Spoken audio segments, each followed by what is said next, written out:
Hello friends, welcome back to our channel. మరి ఈరోజు ఈ వీడియోలో మనం కరెంట్ అఫైర్స్ సంబంధించి ఒక మాక్ టెస్ట్ చూద్దాం. ఈ కరెంట్ అఫైర్స్ మాక్ టెస్ట్ అనేటువంటిది జనవరి 29 నుంచి ఫిబ్రవరి 6వ తారీఖు మధ్యలో వచ్చినటువంటి కరెంట్ అఫైర్స్ మీద ఒక టెస్ట్.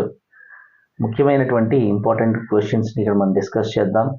ఇవి మనకి కాంపిటేటివ్ ఎగ్జామ్స్కి బాగా ఉపయోగపడే అవకాశం ఉంది.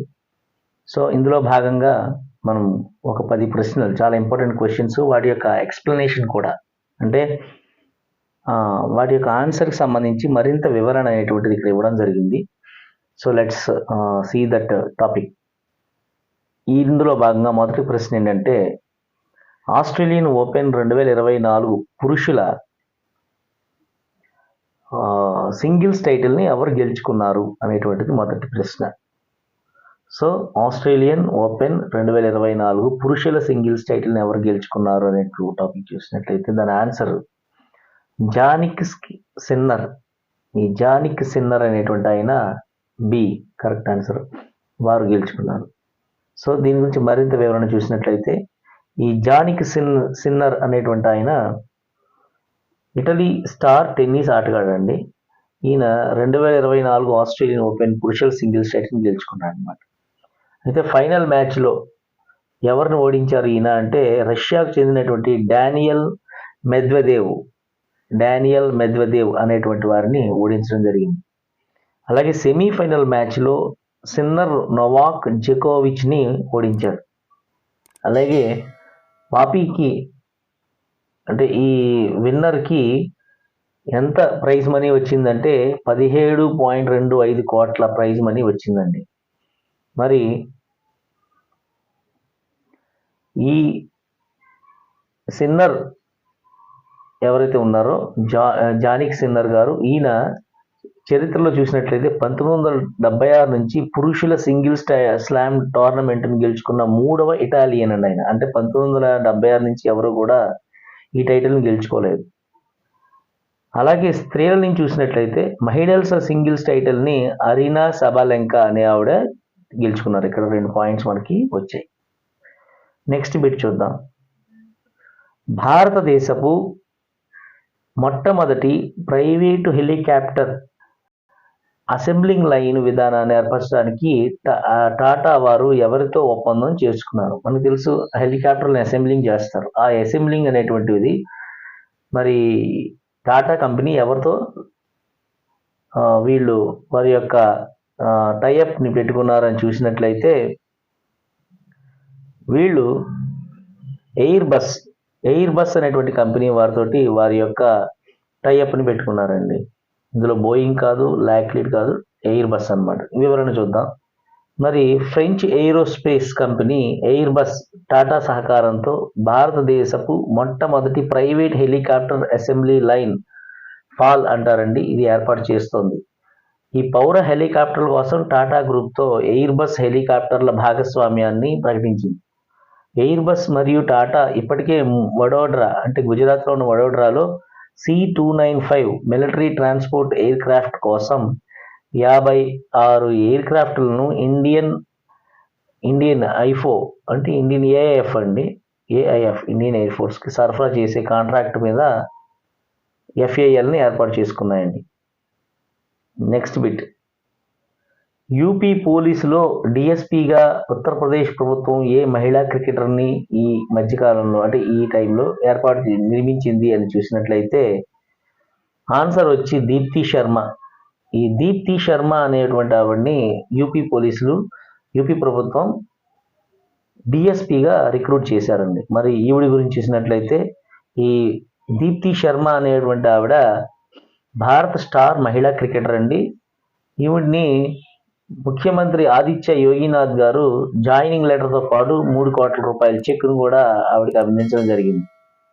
ఈ ఆసియా క్రీడల్లో బంగారు పథకం సాధించడంలో ఆగ్రా నివాసి అయినటువంటి దీప్తి శర్మ గారు ఎక్కువ రోల్ ఉంది కాబట్టి డిసెంబర్ 2023లో దీప్తి శర్మ మొదటిసారి ICC ప్లేయర్ ఆఫ్ ది మంత్గా కూడా గెలుపొందడం జరిగింది. ఇవన్నీ కూడా ఎక్స్ట్రాగా ఇంపార్టెంట్ బిట్స్ అనమాట. నెక్స్ట్ 4వ క్వశ్చన్ అండి. పార్లమెంటు ఎగువ సభ అయిన రాజ్యసభకు ద్రౌపది ముర్ము గారు ఈ మధ్య ఎవరిని నామినేట్ చేశారు? సో మనకి రాజ్యసభని ఎగువ సభ అంటాం కదండి. సో ఆ ఎగువ సభకు ఎవరిని మన రాష్ట్రపతి గారు అపాయింట్ చేశారు లేదా సజెస్ట్ చేశారు అంటే సత్నామ్ సింగ్ అండి. సత్నామ్ సింగ్ సింధు అనేటువంటి వారిని మేడం రాష్ట్రపతి గారు పంపించారు. ఈ వివరణ చూద్దామండి. ఇక్కడ మనకి సత్నామ్ సింగ్ సంధు అనేటువంటి వారు 2001లో Mohali Chandigarh group of కాలేజెస్ని CGC అంటారు ఏర్పాటు చేశారండి. ఆయన 2012లో చండీగఢ్ విశ్వవిద్యాలయాన్ని కూడా ఏర్పాటు చేశారు. కాబట్టి ఇది వారి యొక్క గురించి మరింత వివరణ. 5వ question, NTPC national thermal power corporation అంటాం కదా, green energy limited green hydrogen కోసం ఏ రాష్ట్ర ప్రభుత్వంతో ఒప్పందం కుదుర్చుకుంది? సో మనకి మహారాష్ట్ర గవర్నమెంట్ తోటి అండి. ఈ మహారాష్ట్ర గవర్నమెంట్ తోటి ఎన్టీపీసీ గ్రీన్ ఎనర్జీ హైడ్రోజన్ కోసం టైఅప్ చేసుకుందండి. ఒకసారి వివరణ చూద్దాం. మరి ఎన్టీపీసీ మనకి గ్రీన్ హైడ్రోజన్ మరియు డెరివేటివ్స్ అంటే గ్రీన్ అమోనియా, గ్రీన్ మిథనాల్ వీటిలో నడుస్తుందండి. సంవత్సరానికి 1 మిలియన్ టన్నుల సామర్థ్యం వరకు అభివృద్ధి చేయడానికి మహారాష్ట్ర ప్రభుత్వంతోటి ఎన్టీపీసీ ఒప్పందం కుదుర్చుకుంది. వచ్చే 5 ఏళ్లలో ఈ ఒప్పందం కుదిరింది మరియు దీని యొక్క విలువ ఎంత అంటే 80,000 కోట్ల పెట్టుబడి పెడుతుంది ఎన్టీపీసీ.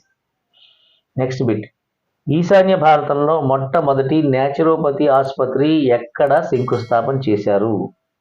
అంటే ఆయుర్వేదిక్ అండి. సో ఆయుష్మాన్ భారత్ మనం చెప్పుకుంటున్నాం కదండి. దానిలో భాగంగా మనకి గౌహతి అండి. గౌహతి కాదు, దిబ్రూగర్ అండి. దిబ్రూగర్లో మనకి ఈ మొట్టమొదటి నేచురోపతి ఆసుపత్రికి శంకుస్థాపన చేసింది ఎక్కడ అంటే దిబ్రూగర్ అండి.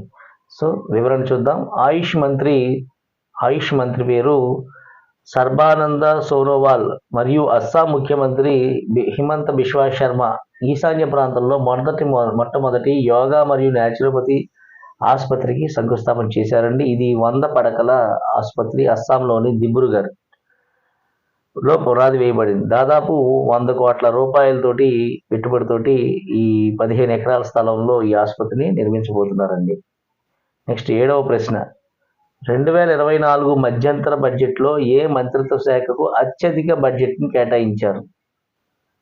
సో మనకు తెలుసు మధ్యంతర బడ్జెట్ని ప్రవేశపెట్టారు. ఈ ప్రవేశపెట్టిన దాంట్లో మనకి ఎక్కువ బడ్జెట్ ఎవరికి ఇచ్చారు అంటే రక్షణ మంత్రిత్వ శాఖకి ఎక్కువ మనకి పెట్టుబడి అనేటువంటిది ఇవ్వడం జరిగిందండి. మరింత వివరణ చూద్దాం. ఆర్థిక మంత్రి నిర్మలా సీతారామన్ గారు 2024 మధ్యంతర బడ్జెట్ను పార్లమెంట్లో ప్రవేశపెట్టారు. ఆర్థిక మంత్రి నిర్మలా సీతారామన్ ప్రవేశపెట్టారు. ఇది 6వసారి అండి. ఆవిడ తన పదవీ కాలంలో తొలి మధ్యంతర బడ్జెట్ని కూడా సమర్పించారు. మధ్యంతర బడ్జెట్కు అందిన పత్రాల ప్రకారం రక్షణ మంత్రిత్వ శాఖకు అత్యధికంగా 76.1 లక్షల కోట్లు కేటాయించారు. బిట్కి ఇంపార్టెంట్. దీని తర్వాత రోడ్డు రవాణా మరియు రహదారుల మంత్రిత్వ శాఖకు 2.78 లక్షల కోట్లతో 2వ స్థానంలో ఉంది. సో రక్షణ మంత్రిత్వ శాఖకు 76 లక్షలు ఇచ్చారండి. బిట్కి ఇంపార్టెంట్. అలాగే మనకి నెక్స్ట్ బిట్ ఏంటంటేనండి, ఫైలేరియా వ్యాధిని నివారించడానికి మాస్ డ్రగ్ అడ్మినిస్ట్రేషన్ మీద ప్రచారాన్ని ప్రారంభించినటువంటిది ఏ ప్రభుత్వం అంటే ఉత్తరప్రదేశ్ ప్రభుత్వం అండి. ఉత్తరప్రదేశ్ ప్రభుత్వం ఏం చేసిందంటే ఫైలేరియా బాగా ఎక్కువ స్ప్రెడ్ అవుతుంది కాబట్టి వాళ్ళు మాస్ డ్రగ్ అడ్మినిస్ట్రేషన్ అనేటువంటి ప్రచారం చేశారండి. దాని గురించి మరింత వివరణ చూద్దాం.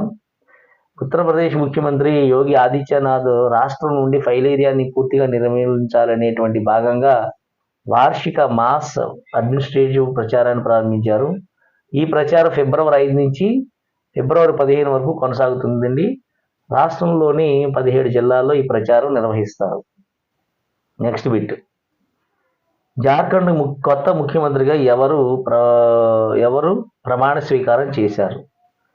సో చంపాయి సొరేన్ అనేటువంటి వారు